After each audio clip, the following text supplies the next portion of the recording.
Good evening and welcome to another installment of the New York Minute Sports Show. Break out the brooms, the Yankees sweep the San Francisco Giants, and why the It Back Yankees look scary good. It's New York Minute Sports. It's New York Sports for New York Nuts. Don't forget to like. Don't forget to subscribe. Let's go!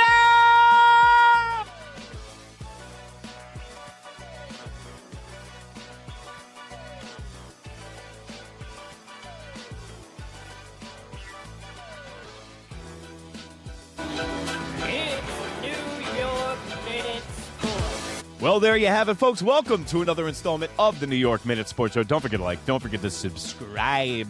The Yankees are 3-0, and the It Back Yankees look really scary and improved. Thank you for joining us. Third consecutive season with a sweep by the New York Yankees. They win Game 1, 7-0. They win Game 2, 3-0.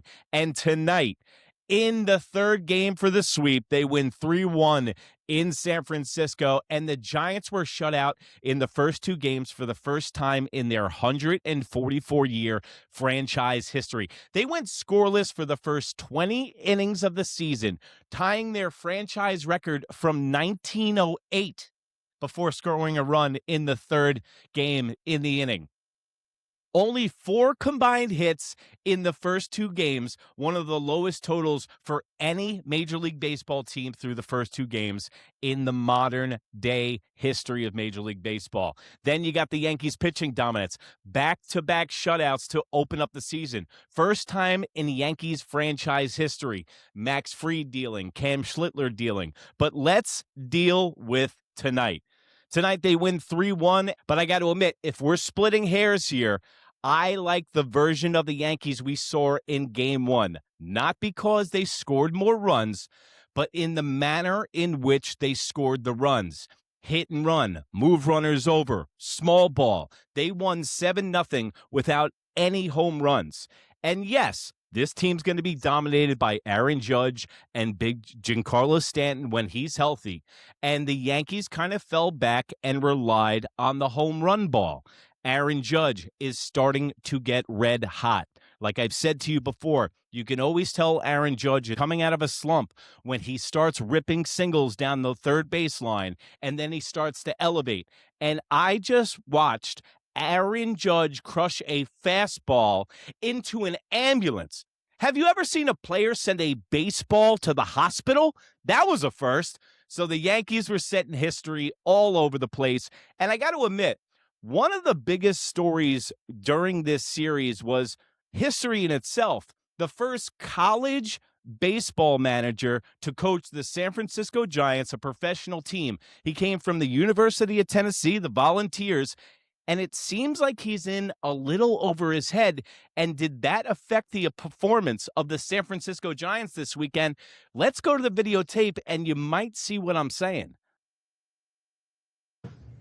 I'd kind of put it on me a little bit, get all fire and brimstone a few days ago. And, I think some good words were shared, but I also think as of right now, it's a little emotional in there, and there's definitely a lot of try hard. So a bunch of dudes having a beer at a bar, the results or numbers look like there's not a lot of try hard, but kind of the old baseball adage, there's probably too much. And again, maybe that stems from that conversation prior to the season or word salad. Yummy, yummy. Word salad. Did they clone Aaron Boone and give him long hair and send him over to San Francisco? This is the blabbling dribble that we get from managers nowadays. Gone are the days of Bobby Cox and Joe Torre who tell you exactly how it is. These guys are puppets. They're little marionettes with little strings on them connected to a computer and Brian Cashman. And this guy, what did he just say? I mean, I already ate dinner. I would have eaten this word salad, but it seems like he's in way over his head. Let me know what you think in the comments below. Did that make any sense to you? What I got from that is that I don't think he's being respected in his own ball club by the players on the team. These guys are professionals, and then you throw a college manager in with professionals, it's not going to work. Okay? When he tries that rah-rah, try-hard bullshit with professionals, they're going to get him fired in a New York minute. But as far as the Yankees are concerned tonight, let's break it down a little bit. You know who looked really good? Will Warren. Will Warren got a lot of heat last year for being a mediocre pitcher, and I get it. But for a rookie, he had 33 starts last year and was a main reason why the New York Yankees made the playoffs, because if Will Warren wasn't there, the Yankees would have been really low on pitching. But Will Warren goes 4 innings pitched, 5 hits, 1 earned run, 2 walks, and 3 Ks tonight. But tonight, he showed maturity. And he actually showed that he has a strikeout pitch now. But what I mean about the maturity and Will Warren tonight is the fact that if that game happened last year on the road and that first inning where he got the quick 2 outs, which he did last year, and then he starts to meander on the bump, and then he started falling into trouble, and it looked like the game was going to get away from Will Warren because his pitch count was getting high. He gets out of the inning. Last year, that would have been a 5-run first inning game, and then the Yankees would have had to go to their bullpen early. So Will Warren today, did he have his best stuff? No. Was he capped at 86 pitches? Yes. Listen, they're not tearing these guys out of the blocks real quick. Everybody is still on a pitch count. If you notice, Major League Baseball is kind of extending spring training reps into the regular season now, and that's a little crazy in itself, but you know what? If it works and you can get guys ramped up where they peak at the end of the year, and you avoid guys like Max Fried and Carlos Rodon last year falling out of gas. But guess what? Hedrick and Bird is a big story today. Hedrick and Bird. The New York Yankees, all I heard all offseason and in spring training was Hedrick. He throws a fastball and a slider, was very effective tonight. And what you can see from the New York Yankees bullpen is they have multiple guys that can go 1.5 to 2 innings. If you notice, Jake Bird and Hedrick today both had 1.5 innings pitched. Then you had Tim, King of the Hill, from AutoZone, the AutoZone Gumby. He went 1.25 innings, and he was lights out too. But the thing about Bird is, remember him? We got him at the trade deadline from Colorado last year, and everyone's like, why are they getting all the worst players around Major League Baseball? It's because the New York Yankees are very confident in their way to manipulate pitching mechanics and get these guys right. And Jake Bird, he came in, he got shelled his first outing for the New York Yankees last year, got sent down to AAA because he kind of had dead arm. Because the Colorado Rockies, with the dismal season they had last year, he was pretty much the only guy available. But I got some notes here about Bird. Bird, his arm slot, very, very funky. Just not like a Tim Hill submarine funk. I mean, you can't make that kind of funk. Well, maybe a little funk, like my socks after working a double at AutoZone. But I don't know. I can't even do it. If I did it, I might tear out my shoulder. But his arm slot, top high, ear high, I really like it. That's one of the things that is a trend now in Major League Baseball, is arm slots. You can see it's not so much about the stuff. I mean, Bird tops out at about 94, 95, and he was getting guys out on that pitch up high. But it's the arm slot. If you got a guy like Tim Hill, then Hedrick comes in, and then you got a guy like Bird comes in, they're all 3 different looks. So that definitely messes with the batter's eye, and you can even see a guy like Luis Ariz had big-time difficulty with the New York Yankees bullpen because of the arm slots. Well, listen. Ben Rice is here. And finally, listen, you got a cross promotion with Uncle Ben's Rice. So hopefully he's making some extra money. But guess what? He was cashing in tonight in San Francisco. Yes, after the benching for Paul Goldschmidt that I almost had an aneurysm over. By the way, okay, I don't know if you've noticed, it's tough love with the New York Yankees. I was a Yankee fan in the 90s. I'm very stringent on the New York Yankees, and I think that we've lowered the ball on our expectations of the New York Yankees. So if I complain about the lineup in a winning game in Game 2, guess what?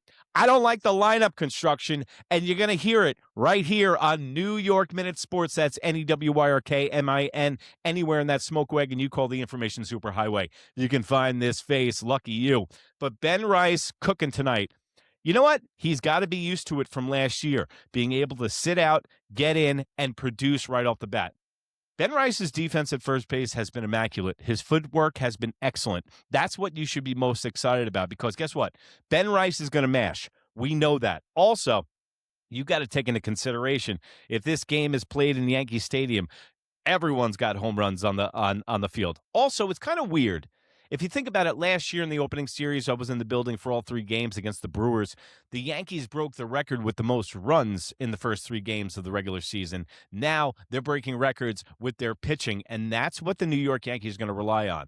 You can see it in the standings right now. The Toronto Blue Jays are 2-0. The New York Yankees are 2-0.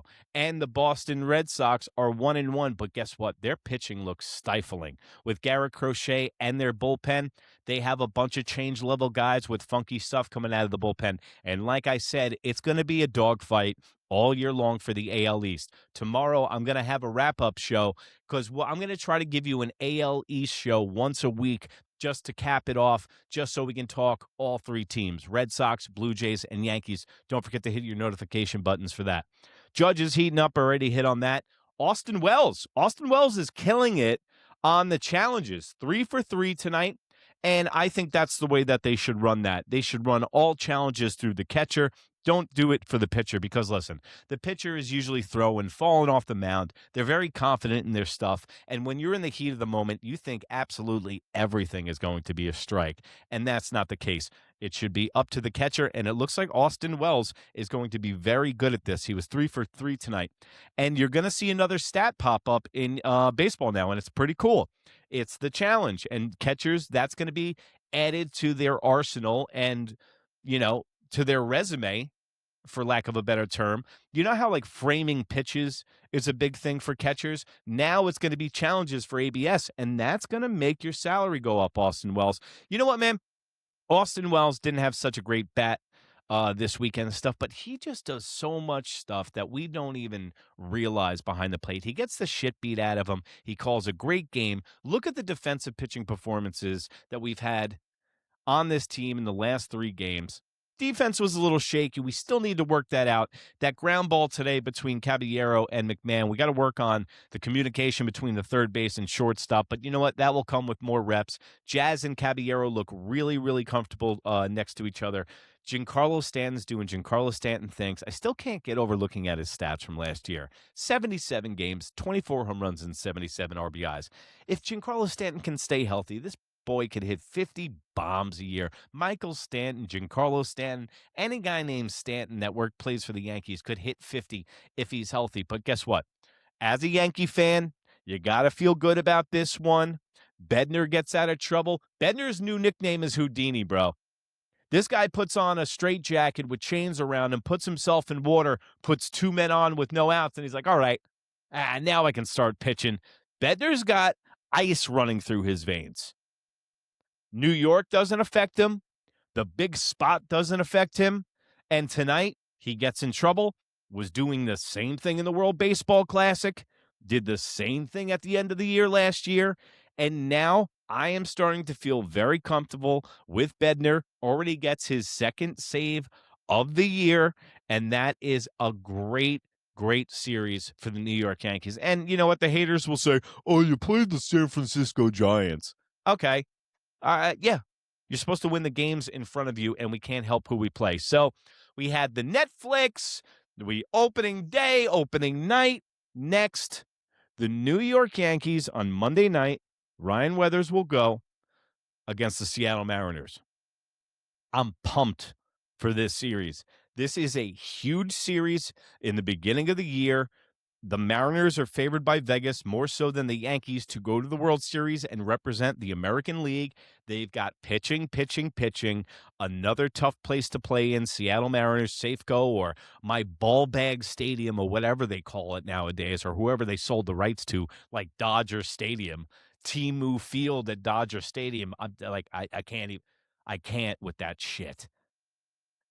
Yankees, Seattle Mariners, let's see what we can do. This is a little appetizer right now. The San Francisco Giants, they literally cut their teeth on the Giants, but now a big test comes through for the New York Yankees, and we'll see who's who.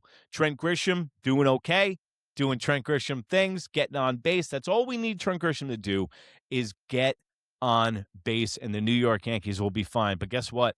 With the pitching that we have right now, the New York Yankees, with guys being able to go 1.5, 4 different guys in our bullpen being able to eat up multiple innings, non-high leverage guys that can go 2 innings each, the Yankees have depth